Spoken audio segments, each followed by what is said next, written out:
നമസ്കാരം, കൊട്ടാരക്കര മീഡിയയിലേക്ക് സ്വാഗതം. ലോക്കോ പൈലറ്റുമാർക്ക് വിചിത്രമായ മാർഗനിർദ്ദേശങ്ങൾ നൽകിയിരിക്കുകയാണ് റെയിൽവേ അധികൃതർ. ഇനി മുതൽ ട്രെയിൻ യാത്രയിൽ ലോക്കോ പൈലറ്റുമാർക്ക് ആഹാരം കഴിക്കാൻ പ്രത്യേക ഇടവേളകൾ അനുവദിക്കില്ലെന്ന് റെയിൽവേ പുറത്തിറക്കിയ ഉത്തരവിൽ പറയുന്നുണ്ട്. ഇതുകൂടാതെ ഡ്യൂട്ടിയിലുള്ള സമയത്ത് ലോക്കോ പൈലറ്റുമാർക്ക് ശുചിമുറിയിൽ പോകാനോ ഫ്രീ ടൈമോ ഉണ്ടാകില്ല. നിലവിലെ തീരുമാനം വനിതാ ലോക്കൽ പൈലറ്റുമാർക്കും ബാധകമായിരിക്കും.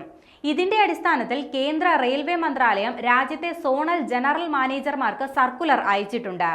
ക്യാബിനുള്ളിൽ ക്യാമറ വയ്ക്കുന്നതിനുള്ള തീരുമാനവുമായി മുന്നോട്ടു പോകുമെന്നും അധികൃതർ വ്യക്തമാക്കുന്നുണ്ട്. എന്നാൽ ഇത് സ്വകാര്യതയെ ഹനിക്കില്ലെന്നും റെയിൽവേ മന്ത്രാലയം വിശദീകരിക്കുന്നുണ്ട്. AI സാങ്കേതിക വിദ്യ ഉപയോഗിച്ച് ശബ്ദവും ദൃശ്യവും ഒരേപോലെ പകർത്തുന്ന ക്യാമറയാകും സ്ഥാപിക്കുക. പ്രധാന ട്രെയിനുകളിൽ ഉണ്ടായിരിക്കുന്ന കോ പൈലറ്റുമാരെ പിൻവലിക്കാനും തീരുമാനമായിട്ടുണ്ട്. പകരം ലോക്കോ പൈലറ്റുമാരെ സഹായിക്കുന്നതിനായി 2 വർഷം പ്രവർത്തന പരിചയമുള്ള അസിസ്റ്റന്റ് ലോക്കോ പൈലറ്റുമാർ ഉണ്ടായിരിക്കും. എന്നാൽ ലോക്കോ പൈലറ്റുമാരുടെ പ്രശ്നങ്ങൾ പരിഗണിക്കാതെയുള്ള റിപ്പോർട്ടാണിതെന്ന് all India loco running staff association വ്യക്തമാക്കി. ജോലി സമയം, വിശ്രമം തുടങ്ങിയ കാര്യങ്ങളിൽ കമ്മിറ്റി ഒന്നും പറയുന്നില്ലെന്നും റെയിൽവേ മൾട്ടി ഡിസിപ്ലിനറി കമ്മിറ്റിയുടെ റിപ്പോർട്ട് ചർച്ച ചെയ്യണമെന്നുമാണ് ഇവരുടെ വാദം.